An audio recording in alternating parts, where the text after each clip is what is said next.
तो अभी अभी एक सीरीज आई है बैट्स ऑफ बॉलीवुड एंड। इसके अंदर बॉलीवुड के सभी स्टार हैं, बट एक स्टार को देखकर सबको ऐसा लगा कि इसको कहीं तो देखा है। एंड ये और कोई नहीं है बल्कि है कोई मिल गया कि राज सक्सेना, जिन्होंने रोहित को बास्केटबॉल से बहुत पीटा था, जिनका ये डायलॉग सबको याद ही होगा, सबकी इज्जत करेंगे तो लूटेंगे किसकी। जहां ये हमारे बचपन में इतने फेमस थे। क्या हुआ कि बॉलीवुड की बड़ी फैमिली ने इनका करियर बर्बाद कर दिया था। तो चलिए जानते हैं the dark controversy of Rajat Bedi. तो रजत बेदी के बारे में आप लोग ज्यादा नहीं जानते होंगे, तो बता दूं कि रजत बेदी बेटे हैं नरेंद्र बेदी की, जिन्होंने बॉलीवुड की कई आइकॉनिक मूवीज को डायरेक्ट किया है, लिखा भी है, एंड इवन कुछ पॉपुलर मूवीज में एक्ट भी किया है। हर 90s किड्स ने किसी न किसी मूवी में इन्हें जरूर देखा होगा। एंड इन्हीं के बेटे हैं रजत बेदी। तो सिनेमा का भूत इनके अंदर भी होगा नेचुरली। इवन इनके दादा एक प्रोमिनेंट उर्दू राइटर थे। एंड ऐसे ही रजत बेबी को सिनेमा इंडस्ट्री में कुछ करना था, इसीलिए उन्होंने फैशनिंग मॉडलिंग से अपनी जर्नी स्टार्ट की। एंड गेस व्हाट, उन्होंने 1994 में गैल्ड्रक्स मैन हंट कॉन्टेस्ट जीता, जहां इनकी डोमिनेंस का कारण इनकी लंबी हाइट को भी माना जाता है। आई मीन ये लिटरली 6 फुट 2 इंच है, जहां रजत बेबी का असली डेब्यू माना जाएगा टीवी शो हमारा ही से। बट हम बॉलीवुड की बात कर रहे हैं, तो उनका असली डेब्यू हुआ था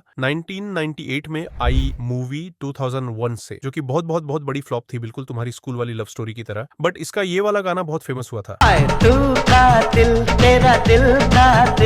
जहां 1999 में आई मूवी इंटरनेशनल खिलाड़ी में भी इन्होंने छोटा सा रोल किया था, बट स्टिल नो रिकॉग्निशन। जहां रजत बेदी छोटे मोटे रोल्स तो कर रहे थे, आई मीन हर साइड रोल में यही नजर आते थे, जिसकी वजह से मैं इन्हें बचपन में काफी हेट किया करता था। अच्छा विजय खन्ना बहुत शान समझता अपने आप को। बट फिर उन्हें एक ऐसी मूवी मिली जिससे इनकी लाइफ बदल गई और साथ ही साथ बर्बाद भी हो गई। तो आपने ये सीन तो देखा ही होगा। तुम लोग उन बेशर्म लोगों में से हो जिनके दिल में किसी के लिए भी इज्जत नहीं। इज्जत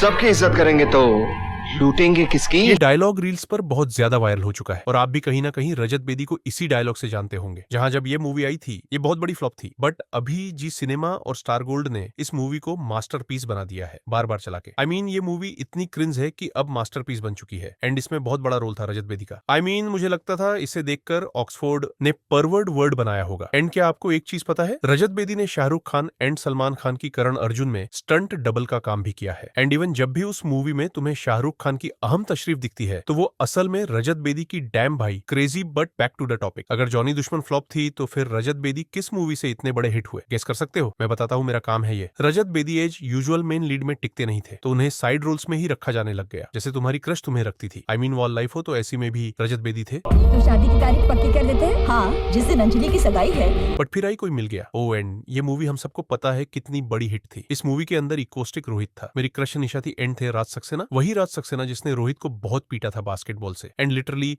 ये आदमी बच्चों से भसड़ करता था, लाइक भाई get a job. And even वो आइकनिक बास्केटबॉल वाला मैच याद है? Let's go. I can't believe this, trust me. अगर इस मूवी में राज सक्सेना का कैरेक्टर नहीं होता, तो शायद ये मूवी इतनी इमोशनल नहीं होती, because you need a great villain to have a great hero. I mean ये होता है विलेन। और इसके थर्ड पार्ट में हिट लेजर का जो चाचा आया था, वो किसी को नहीं चाहिए था एज अ विलेन। बट जहां इस मूवी से सब इन्हें जानने लग गए थे, वहीं इसी मूवी ने इन्हें डिप्रेशन दे दिया था। तो रजत बेदी कई मूवीज में दिखे थे, वही साइड रोल्स में एंड अपने परवर्टेड रोल्स में। पार्टनर का ये कैरेक्टर याद है जो सोचता है वुमेन बस सेक्स के लिए बनी है, मगर जब से उसे मिला ना, सो नहीं पाया।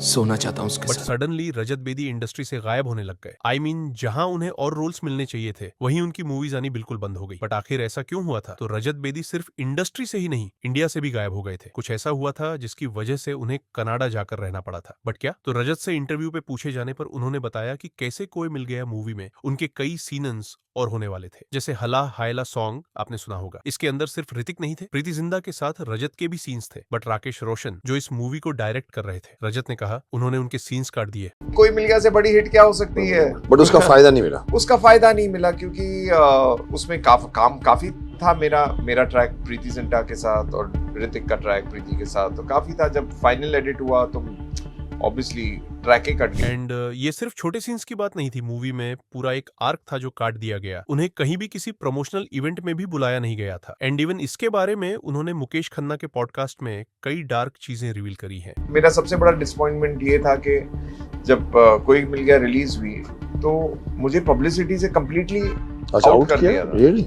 तो आई वाज वेरी डिसअपॉइंटेड क्योंकि एज एन एक्टर आप भी उम्मीद रखते हो कि नहीं, बुरा लगता है, बहुत बुरा लगता है। बहुत खराब लगता है। एंड रजत ने सोचा कोई नहीं, एक मूवी ही तो है। बट बॉलीवुड नेपोटिज्म से भरा हुआ था। कुछ टाइम बाद जेब खान की मूवी आई थी Rocky the Rebel, which was a flop. But still Rajat ने क्लेम किया कि इस मूवी में भी उनके सीन्स काट दिए गए क्योंकि इस मूवी को खुद जिद खान के पापा ने एडिट किया था। एडिटिंग जायद का फादर कर रहा था। एडिटिंग जायद का फादर कर रहा था। जब बाप अपने बेटे का करियर देख रहा है हर जगह, काटना उसके वो हाथ में। काटना हो गया। रजत का कहने का मतलब था कि हर बाप अपने बेटे के चक्कर में एक दूसरे आर्टिस्ट का काम कट कर रहा है, which was very dark. And ऐसे ही नेपोटिज्म से हार के रजत बेदी ने बैक ऑफ कर लिया, जहां वो लास्ट टाइम पार्टनर में दिखे थे। एंड उसके बाद थोड़ा regional movies may be, but फिर वो इंडिया से चले गए, जहां आपको लग रहा होगा उन्होंने ये डिसीजन सोच समझ के लिया होगा और उनकी लाइफ बेटर हो गई होगी, बट नहीं, अभी तो और बुरा वक्त आने वाला है। तो रजत बेदी कनाडा सेटल हो गए एंड कई टाइम बाद उन्होंने चीजें रिवील करी जो डार्क थी, जैसे कि उन्हें कोई मिल गया मूवी से, कई चेकअप्स मिले थे, ऑब्वियसली जो उनकी फीस थी, बट जब उन्हें विड्रॉ करना चाहा तो वो बाउंस हो गया। प्रोड्यूसर्स पैसे देते थे, चेक बाउंस होता जाते थे, वो तो चेक इतने बाउंस होने लगे। आई मीन सोचो, तुमने इतनी मेहनत करी हो, मूवी इतनी बड़ी हिट हुई हो, उसमें तुम्हारे सीन्स भी काट दिए जाए एंड इवन उसका रिवॉर्ड भी तुम्हारे हाथ ना लगे। क्या एक्टर्स पैसा कमा पा रहे हैं? Be honest with me. Rajat Bedi ने कहा कि यह सिर्फ एक मूवी नहीं, कई मूवीज के साथ हुआ है। कई प्रोड्यूसर्स चेक देते थे और फिर वो चेकअप्स बाउंस हो जाते थे। रजत उस वक्त कनाडा में अपने हाई क्लास दोस्तों के साथ रहते थे एंड उन्होंने बताया कि यह बहुत हार्ड टाइम था कि जब आप एक बॉलीवुड एक्टर रहे हो एंड फिर भी आपके पास खर्च करने के लिए पैसा ना हो। ये बहुत सैड था, बट रजत तुम्हारी तरह किस्मत को ब्लेम नहीं करता। उन्होंने डिसाइड किया कि अब उन्हें खुद से पैसा कमाना है, न कि फेम के पीछे भागना है। तो रजत फील्ड डनफी की तरह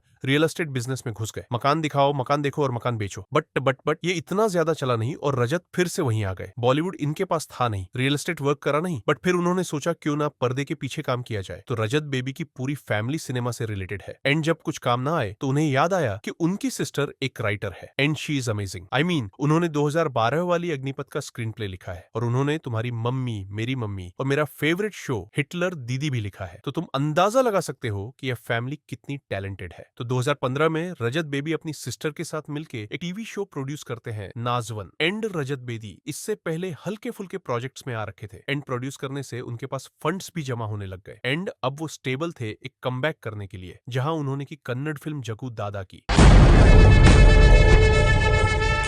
तू भले ही यहाँ आया अपनी मर्जी से है, जाएगा हमारे। जो ठीक ठाक वर्क करी बट उतना क्रेजी कुछ नहीं हुआ। उन्होंने वाइट भी करी and even as of Punjabi उन्होंने हेरा फेरी भी करी। आई मीन ये मूवी हेरा फेरी की ओरिजिनल रीमेक थी एंड इसके बाद अहिंसा भी करी, जहां ये मूवीज इतनी क्रेजी नहीं थी, ना ही ये हिट हुई। बट फिर आया इंस्टाग्राम। तो इंस्टाग्राम आने के बाद से कोई भी लल्लू पंजू, घायल, गेमिंग, नो टैलेंट वाले स्ट्रीमर्स, एंडाउ, पांडु लोग फेमस हो जाते हैं। बट कुछ अच्छे लोगों ने नॉस्टैल्जिया को हिट करा। रजत बेबी फिर से रील्स पर ट्रेंड करने लग गए, जिसमें ये डायलॉग शामिल था, सबकी इज्जत करेंगे तो लूटेंगे किसकी? आई मीन अब जजीज के लिए ये कूल डायलॉग बन चुका था एंड गेस व्हाट, ये बहुत फेमस हो गया। बट इसके बीच एक डार्क डिटेल ऐड करना चाहूंगा। असल में रजत बेदी के नाम पर ज्यादा कंट्रोवर्सी नहीं है, बट एक आई थी 2021 में जब खबर आई कि इन्होंने एक इंसान को गलती से गाड़ी से ठोक कर उसकी जान ले ली थी। बट रजत वहीं खड़े रहे एंड उन्होंने फैमिली को पूरा सपोर्ट दिया। इस एक्सीडेंट में घायल हुआ व्यक्ति शराब के नशे में बताया जा रहा था। रजत बेदी ने एक्सीडेंट के बाद न सिर्फ राजेश को अस्पताल पहुंचाया बल्कि पूरी रात उनके एंड फिर इस केस से निकलकर वो वापस शो बिजनेस में आने को तैयार थे। एंड बैक टू इंस्टाग्राम, जैसा मैंने बताया कि ओल्ड बॉलीवुड फैंस रजत बेदी को भूले नहीं थे। सबको पता था कि हम रजत बेदी को अब डर्व करते हैं। एंड फिर आया वो कमबैक जिसने छोटे से सीन से ही टहलका मचा दिया था। तो अभी अभी आर्यन खान की बैट्स ऑफ बॉलीवुड, जिसके लिए हम एक्साइटेड थे और मैंने देखी भी,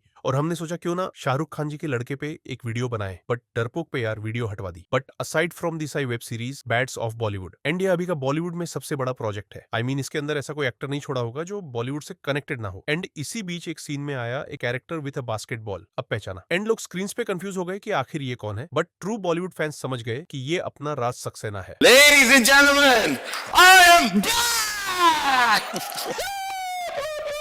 भाई तुम हो कौन यार? जो सबकी इज्जत नहीं करता है। एंड गेस व्हाट, पूरी सीरीज का जो एक मेजर पिवटल पॉइंट आता है वो रजत बेदी के कैरेक्टर पे बेस्ड है। मच्छी है कौन ये? कौन हूं मैं? आपका अपना शरद सक्सेना। रजत बेदी वापस ट्रेंड करने लग गए। इनके इंस्टाग्राम पर इनकी मूवीज के रेफरेंसेस लोग कमेंट करने लग गए। एंड सही मायने में इसे कहते हैं एक प्रॉपर कमबैक, जहां एसआरके के बेटे आर्यन खान, जिसकी पीआर टीम ने हमारी वीडियो उड़वा दी थी, ने बताया कि उनकी कोई मिल गया फेवरेट मूवी थी, तो इसीलिए उन्होंने रजत को ही कास्ट किया। एंड अब रजत बेदी फिर से वापस आए हैं और वो अचीव किया है जो वो डिजर्व करते थे। इवन अगर एसआरके का थोड़ा फैन बॉइंग करूं पूरी सीरीज में, हर कोई इंसान पूछता रहता है रजत बेदी को देखकर कि इसको कहीं तो देखा है, बट शाहरुख खान को कहते हैं कि वो किसी का भी नाम एक बार याद कर लेते हैं तो उनको याद रहता है, तो वो इंस्टेंटली पहचान लेते हैं। आप पहचाना या ओ जज सक्सेना? यस। और शायद ये इसीलिए हो सकता है क्योंकि रजत बेदी उनके स्टंबल रहे हैं करण अर्जुन में और इनफैक्ट डुप्लीकेट में भी। रजत बेदी एक टैलेंटेड विलेन है, उनकी वजह से ही कोई मिल गया हमें। हम राज सक्सेना से नफरत करते थे एंड वो शायद कुछ और नहीं चाहते थे, बस इतना चाहते थे कि शायद कोई उनके टैलेंट को अप्रिशिएट करे। बट बॉलीवुड एक स्ट्रेंज इंडस्ट्री है। उनके सीन्स कट कर दिए गए, उनके चेकअप्स बाउंस हो गए। इतना बुरा ट्रीट होने के बाद भी आज रजत बॉलीवुड से कनेक्टेड है। एंड मेरी नजरों में that's called a true artist, जिसे कितना भी पीछे धकेलने की कोशिश की गई हो, बट वो आर्ट को ढूंढता है और आर्ट उसे ढूंढ लेती है। क्या पता कब किस्मत पलट जाए। 15 साल से हार हार के थक नहीं गया। नहीं अवतार जी, क्योंकि हारने में हार मानने में फर्क होता है। राइट। तो ये था हमारा video about the dark controversies of Rajat Bedi. अगर आपको ये वीडियो अच्छा लगा हो तो प्लीज चैनल को सब्सक्राइब कर देना, वीडियो को शेयर कर देना। आपका फेवरेट पार्ट इस पूरे वीडियो में से कौन सा था, नीचे कमेंट में हमें जरूर बताइएगा।